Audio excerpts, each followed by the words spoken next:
Time now for Options Corner. Joining us to take a deeper look at the chart of Tesla's Rick Ducat, lead market technician. All right, Rick, welcome back. Let's talk about this chart. What do you notice?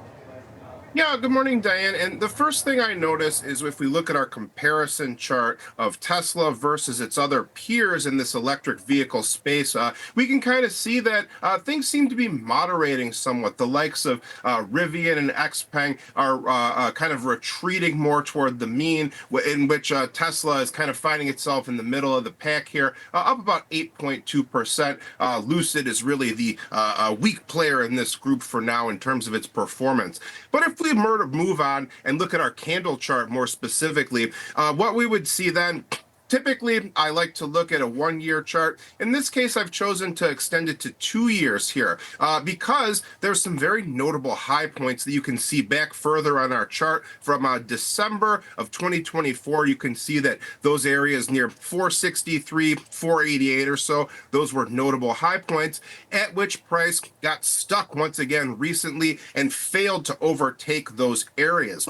Now we've retreated back below that 463 area. We're still struggling to cross over that point. Our blue trend line is still in play. I think you could argue they're starting with that low point there near early April and trending upwards. You could also say, though, that our shorter term downward sloping trend line off of those highs has now been broken as well without really a big reaction one way or the other. If we advance to our next chart, we can see our moving averages are clustered together. They're right on top of each other, speaking to lack of clear trend direction, more of a sideways movement here. So look for the shorter term moving averages to start finding some directional push for clues of a breakout potential. Notice as well that RSI has broken above its downward sloping trend line there and is starting to reestablish itself toward the upside, but did not cross over the 50 midline. Finally, last chart, volume nodes come in right around 440. Our point of control is around 335. 440 is the notable area that the bulls would want to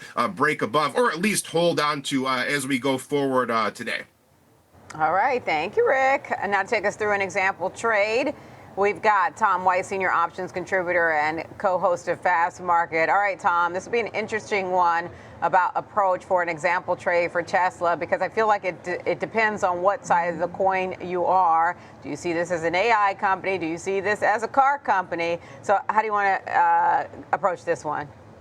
Well, I think that's always been, the causality here for Tesla. It's a divergent type of stock. You're either basing the valuation on an EV side of it, where they're, actually creating money, versus the expectations, whether it's the Optimus robot, whether it's full self-driving and the robo-taxis. So you're always going to have that additional volatility in this name. The option market's priced in about a plus or minus 5.3% move either way on a one-day basis into that earnings, nearly $23 either way. So implied volatility levels relatively elevated at this point. So I looked at a strategy that takes advantage of maybe some consolidation.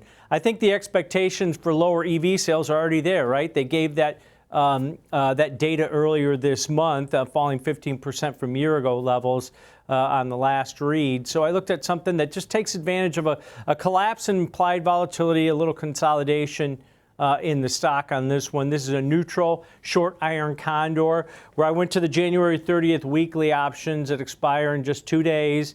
And we're going to sell an out-of-the-money put vertical, sell the 410 put, buy the 405 strike put, and then we're going to sell an out-of-the-money call vertical on the upside, sell the 455 call, buy the 460 strike call. So short $5 wide neutral iron condor. You're going to collect roughly, if the stock opens up here about 431, you're going to collect a credit of about $2.10. That's what you can make, $210 per spread with about $290 in risk. But that risk is all the way below 405 on the downside or all the way above 460 on the upside. Now, if I collect that 210 credit, my break-evens become 407.90 on the downside and 457.10 on the upside. So you want it to remain between those two break-even points. It's risk-defying going into this event. There's potential for big movement, so knowing what your downside is going into it. But you've got a pretty wide range, about that 1 standard deviation or more for this stock to kind of consolidate over the next 2 days. Implied volatility will collapse. That'll contract the price of it. You can buy it back cheaper. And then also positive time decay on this type of strategy. All right. Thank you, Tom. Appreciate that. That's an example trade there for Tesla with its results due after the bell today.